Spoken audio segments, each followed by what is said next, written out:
जय श्री कृष्ण। तो आज अपन रिवीजन स्टार्ट कर रहे हैं केमिस्ट्री का पहला chapter chemical reactions and equations से। मैं Abhishek sir from the Abhishek tutorial. Fine. तो अंडरस्टैंडिंग द केमिकल इक्वेशन, कुछ हेडिंग्स है इसमें जो आशा करता हूं आप सबको मालूम होगा। Chemical equation symbolic representation of a chemical reaction using symbols and the formulas. Writing a chemical equation, very well known by writing the formulas of reactants and the products. Taken a reactant, left side में product, right side में separate with the help of the arrow. Balancing, it's very important. एक question exam में balancing का sure है।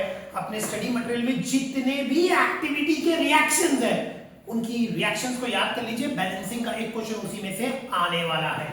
Thank you. अब आ जाते हैं अपन टाइप्स ऑफ चेंजेस में। पहला चेंजेस है कौन? Physical change. ठीक है, no new product form during the takes place, reversible in nature होते हैं। Examples melting of ice, making a salad, cutting of paper etcetera. अब आ जाते हैं केमिकल चेंज, नया प्रोडक्ट फॉर्मेशन।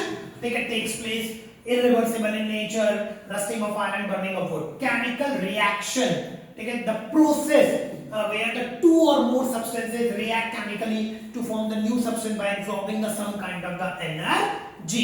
Fine, जिसमें पुराने बॉन्ड टूटते हैं और नए बॉन्ड बनते हैं प्रोडक्ट के। कैरेक्टरिस्टिक्स, एग्जाम का फेवरेट क्वेश्चन 2 नंबर का। केमिकल रिएक्शन की क्या कैरेक्टरिस्टिक्स है? कौन कौन सी? Change in state, change in colour, temperature का चेंज होना। इस चेंज इन टेम्परेचर के रिस्पेक्ट में दो टाइप्स ऑफ रिएक्शन आ जाते हैं, exo and endo. Evolution of gas, fine, and the formation of precipitate. अब आ जाते हैं नेक्स्ट। अब इसके बाद में आ जाते हैं अपन, ठीक है ना, find effect of the oxidation in the presence of air. Oxidation की, वैसे यहां पर अभी जो ऑक्सीडेशन जो अपन यूज करने जा रहे हैं in the presence of atmospheric air और ऑक्सीजन। इफेक्ट्स ऑफ ऑक्सीडेशन, पहला कोरोजन पढ़ा है, formation of the layers of undesired compound, oxides की, hydroxides की on the surface of the metal when it is exposed to the atmospheric air, उसे क्या कहते हैं अपन? corrosion. Fine example, rusting of iron है, ये आप करो कॉपर के ऊपर कि अगर कॉपर को एक्सपोज करेंगे लॉन्ग टाइम पे इन वाटर की वाटर कंटेनिंग कार्बन डाइऑक्साइड, तो उसके ऊपर एक ग्रीनिश लेयर आएगी, बेसिक कॉपर कार्बोनेट, बहुत इंपॉर्टेंट है। अब आ जाते हैं prevention of the corrosion. Painting कर सकते हैं, समझ में आ गया। Oil of greasing, oil of greasing से फ्रिक्शन भी रिड्यूस होगा। गैल्वेनाइजेशन बहुत इंपॉर्टेंट है। क्या पढ़े थे?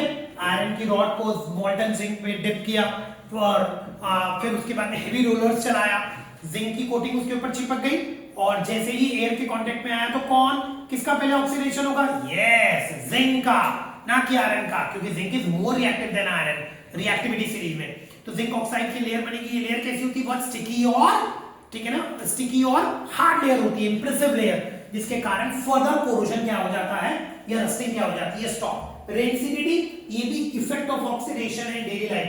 केमिकल डिकम्पोजिशन, जो फैट्स होते हैं फूड में, ऑयल जो रहता है उनका ऑक्सीडेशन होता है, गंदी स्मेल आने लगती है, टेस्ट उसका चेंज हो जाता है, जैसे sour taste of the milk that is gone back. Fine, prevention कैसे कर सकते हैं? Air tight containers, refrigerator, the fridge floor और यूजिंग द एंटीऑक्सीडेंट। एंटीऑक्सीडेंट ध्यान रखना, substance like vitamin E is another example of antioxidant. Thank you.